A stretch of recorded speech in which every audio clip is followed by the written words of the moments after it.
রাধে রাধে বন্ধুরা, কিছু কথা ইউটিউব চ্যানেলে আপনাদের স্বাগতম। নিরিবিলি এক মুহূর্তে বৈকুণ্ঠ ধামে বসে আছেন দেবী লক্ষ্মী এবং ভগবান শ্রীকৃষ্ণ।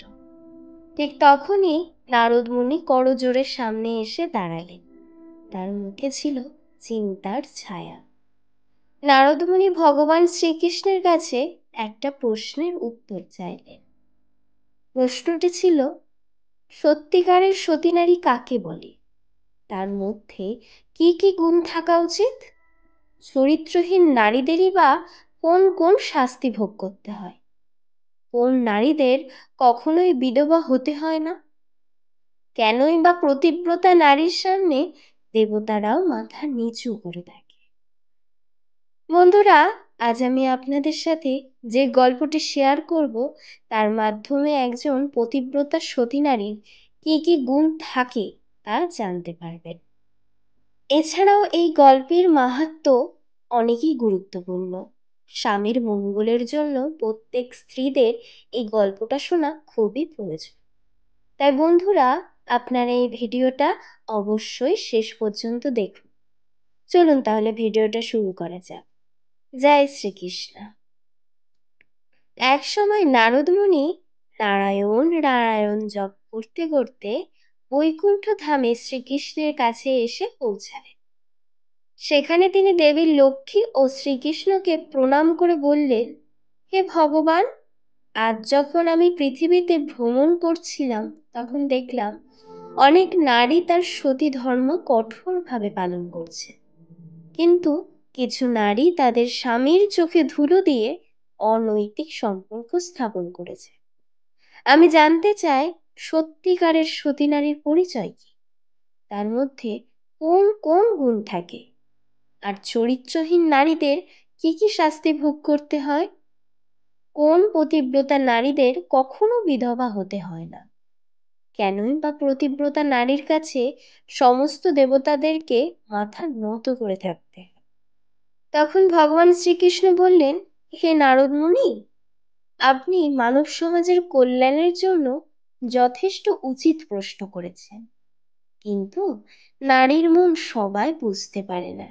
তাই আপনার প্রশ্নের উত্তর দেবী লক্ষ্মী দিতে পারে।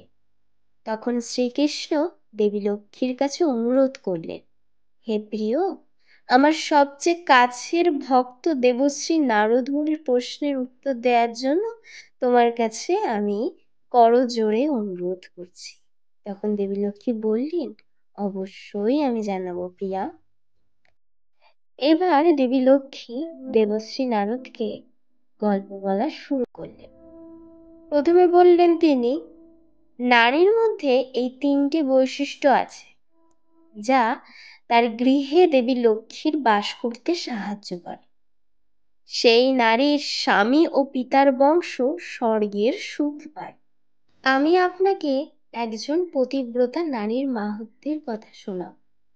এই পতিব্রতা নারীর পবিত্র কথা একবার শুনলে সমস্ত পাপ নষ্ট হয়ে যায়। যে এই কথা মন দিয়ে শোনেন বা শ্রবণ করেন, ভগবান শ্রীকৃষ্ণ তার কুদৃষ্টির পাপ ক্ষমা করেন। তাই বন্ধুরা, আপনারা প্রত্যেকেই এই গল্পটি মনোযোগ সহকারে শ্রবণ করুন। এরপর দেবী লক্ষ্মী বললেন, হে মহর্ষি নারদ, মধ্যদেশে এক খুব সুন্দর একটি নগর ছিল। সেখানে এক ব্রাহ্মণ ও তার পতিব্রতা স্ত্রী বসবাস করতেন। তার স্ত্রীর নাম ছিল শৈবাই এবং তার স্বামী পূর্বজন্মের পাপের জন্য কুষ্ঠরোগে ভুগছে। তার শরীরে অনেক ক্ষত ছিল।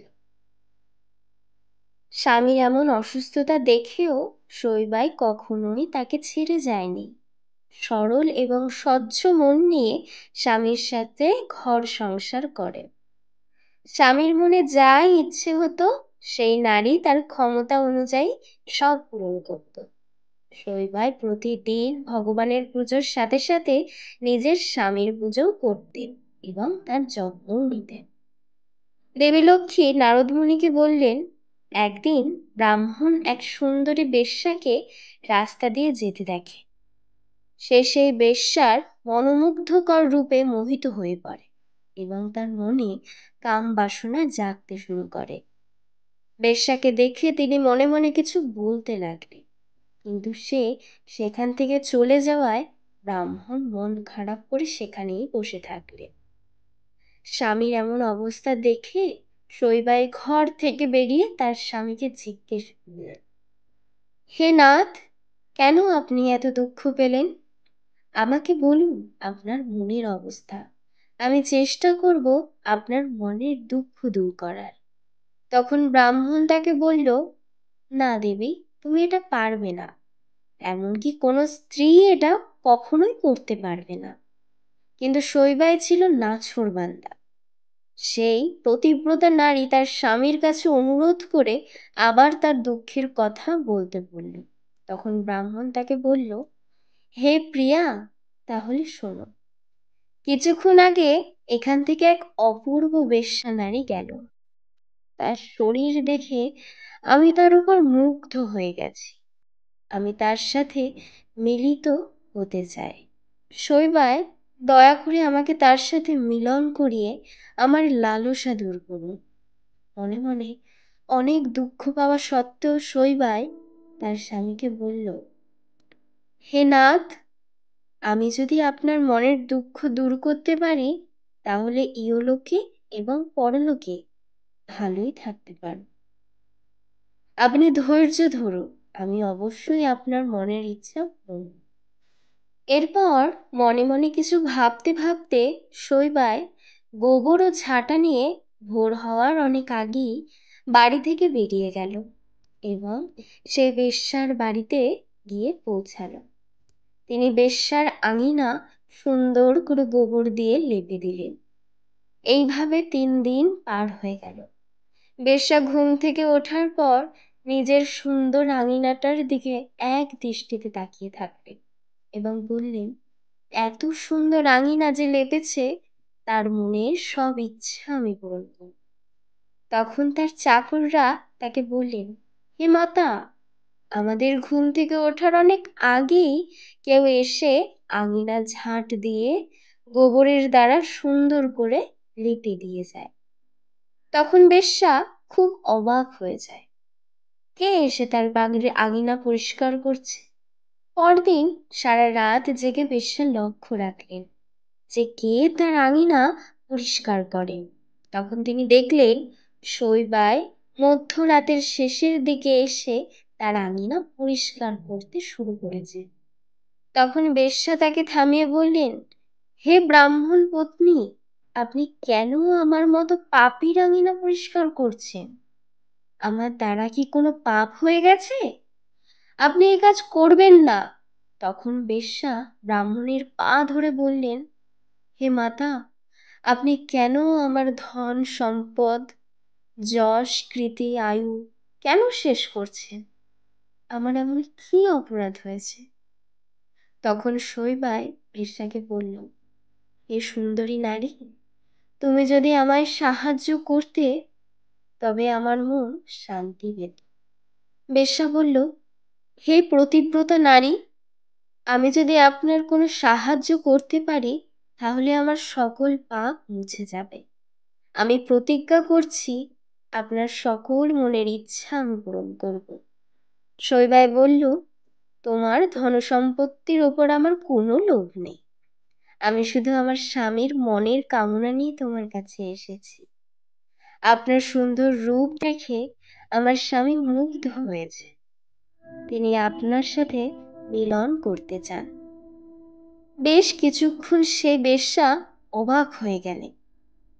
তিনি সেই দুর্গন্ধযুক্ত কুষ্ঠী রোগীর সাথে মিলন করার কথা ভেবে কষ্ট পেতে লাগলেন।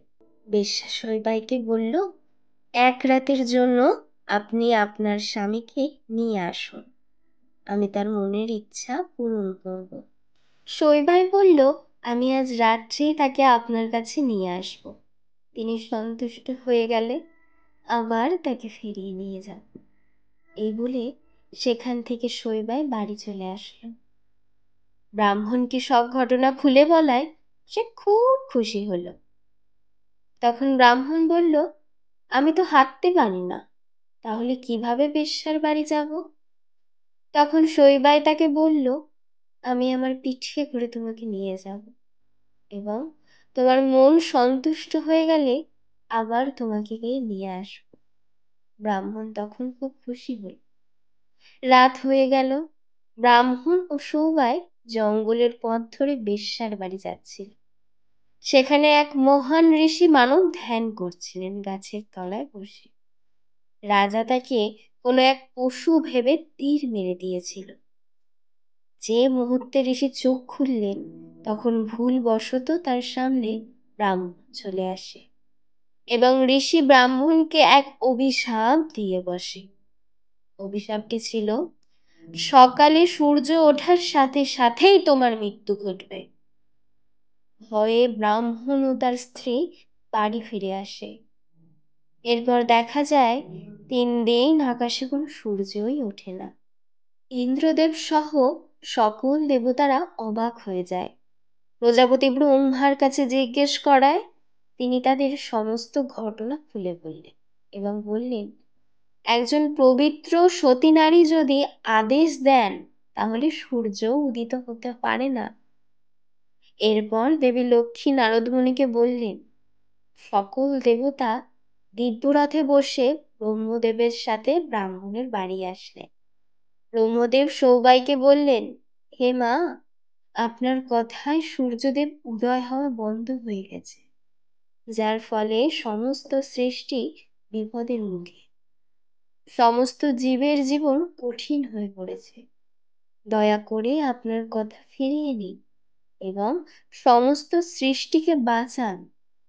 তখন শৈবাল বলল, হে ব্রহ্মাদেব, আমি ইচ্ছা করে কারো কোনো ক্ষতি করতে চাইনি। আমার স্বামী আমার কাছে সবার আগে। ঋষি মানবের অভিশাপে সূর্য উঠলেই আমার স্বামী মারা যাবে, তাই আমি সূর্যকেই উদিত হতে বারণ করেছি। তখন ব্রহ্মদেব তাকে বলল, হে পতিব্রতা নারী, আপনার স্বামীর আয়ু এতটুকুই ছিল, তাকে আপনি যেতে দিন। তাতে আপনারই মঙ্গল হবে, আপনি পুণ্য লাভ করবেন। শৈবাল বলল, আমার স্বামী আমার কাছে ঈশ্বর, তাকে ত্যাগ করে আমি কি পুণ্য লাভ করতে পারি? তাই আমি তাকে ত্যাগ করতে পারব না। ব্রহ্মদেব তখন শৈবালকে বললেন, হে কল্যাণী, আমি খুবই সন্তুষ্ট হয়েছি তোমার পতি ধর্ম দেখে। তুমি তোমার কথা ফিরিয়ে নাও এবং এই সৃষ্টিকে ধ্বংসের হাত থেকে বাঁচাও। আমি তোমায় কথা দিচ্ছি, তোমার স্বামী কুষ্ঠ রোগ থেকে মুক্ত হয়ে কামদেবের মতো সুন্দর এক রূপ পাবে। সৌবাই বেশ কিছুক্ষণ চিন্তা করে রাজি হলেন এবং সূর্য উদিত হলো। ঋষি মানবের অভিশাপে তৎক্ষণাৎ ব্রাহ্মণ পুড়ে ছাই হয়ে গেল, কিন্তু তার চিতা ভস্ম থেকে কামদেবের রূপে এক মানব উপস্থিত হলেন। এটি দেখে পতিব্রতা সৌবাই খুব খুশি হলেন। তার স্বামীর সাথে স্বর্গে তিনি বাস করতে চলে গেলেন। তখনই দেবী লক্ষ্মী নারদ মুনিকে বললেন, এইভাবে একজন পতিব্রতা সতী নারীর সমস্ত সংসারকে শেষ করার ক্ষমতা রাখে এবং তার সামনে বড় বড় দেবী দেবতাকে মাথা নত করতে হবে। বন্ধুরা, আশা করি পতিব্রতা সতী নারীর এই ভিডিওটা আপনাদের খুব ভালো লেগেছে। যদি এই গল্পটা আপনাদের ভালো লেগে থাকে তাহলে অবশ্যই একটা লাইক করে দেবেন এবং কমেন্টে লিখতে ভুলবেন না, রাধে রাধে।